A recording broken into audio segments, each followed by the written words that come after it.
Song ఎలా ఉందన్న? బాబోయ్ అసలు మైండ్ పిచ్చకి పోతుంది భయ్య. ఇప్పుడే చూసాను నేను ఆయుధ పూజ. ఏంటి భయ్య, అప్పుడు మనం బుక్స్ కో లేకపోతే పూజ అంటే మామూలు దేవుళ్ళ దగ్గర ఏదైనా చేస్తారు, కార్లకి ఇట్లకి చేస్తారు. ఇదేంటి భయ్య అసలు కత్తులకి కట్ట వీటికి పూజలు ఏంది భయ్య? అసలు చూస్తుంటే చాలా మంది ఎప్పుడు పాత సినిమాలు ఆంధ్ర వాళ్ళు ఆ టైప్ ఆఫ్ వ్యూ లో కామెంట్ చేస్తున్నారు. నన్ను చాలా మంది కూడా డిసప్పాయింట్ చేసింది ట్రేజర్ అయితే అన్నారు కానీ, సో ట్రైలర్ డిసప్పాయింట్ చేసింది అన్నారు కానీ, ఇది చూస్తున్నంత సేపు కూడా అరే సినిమా ఎప్పుడు వస్తుంది అన్నది అంత సేపు వెయిట్ చేస్తున్నాను అనమాట. ఇప్పుడే చూసాను.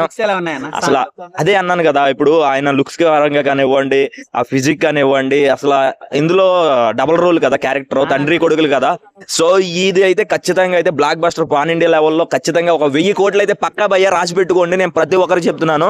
నేను ఒక ఎన్టీఆర్ ఫ్యాన్ అయితే కాదు, ఖచ్చితంగా అయితే నేను చెప్తున్నాను 1000 కోట్లు పక్క కలెక్షన్స్ అయితే ఫస్ట్ డేనే కలెక్ట్ చేయొచ్చు. ఆ విధంగా అయితే దూసుకుపోద్ది సినిమా ఖచ్చితంగా. బయట ఈ సినిమా గురించి మంచి బజ్ ఉంది, మంచి పాజిటివ్ టాక్ ఉంది. అవును. తెలుగు ఇండస్ట్రీలో మాత్రమే నెగిటివ్ ట్రోల్స్ ఆంధ్ర వాళ్ళతో పోలుస్తున్నారు. సంతూర్ యాడులా ఉంది ఆ సాంగ్ అనే ఆచార్య అంటున్నారు. కావాలని ట్రోల్ చేస్తారు ఎందుకన్నా?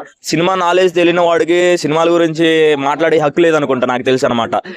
ఒక దాంతో ఇంకోటి కంపేర్ చేయడానికి అసలు ఈ స్టోరీ ఏంటి, ఆ స్టోరీ ఏంటి, ఏదైనా ట్రేజర్లు చూసి ఆ సినిమాని మనం ఇట్లా చెప్పడం అనేది చాలా రాంగ్. సో సినిమా చూసిన తర్వాత అందరికి అర్థమైంది. ఫస్ట్ రోజే నాకైతే సాంగ్స్ కూడా వచ్చిన 2 సాంగ్స్ కూడా చాలా హైలైట్ అనిపించినాయి. ఇప్పుడు ఇంకా ఇది ఆయుధ పూజ ఉంది కదా, ఇది చూస్తుంటే మాత్రం పిచ్చెకి పోతుంది భయ. ఇలా కూడా ఉంటుందా అన్న ఫీలింగ్ అలా అనిపిస్తుంది అనమాట. సో హైలైట్ అనమాట. సినిమా అయితే పక్కా రాసి పెట్టుకోండి ప్రతి ఒక్కరు కూడా. 1000 కోట్లు పక్కా. బాహుబలి కల్కి రికార్డు బ్రేక్ ఇంకా ఏది ఉండదు. ఇంకా నాకు తెలిసి అయితే అన్ని క్లీన్ స్వీప్ చేస్తారు చూడు, ఆ టైప్ ఆఫ్ వ్యూ లో ఉంటది అనమాట ఈ సినిమా.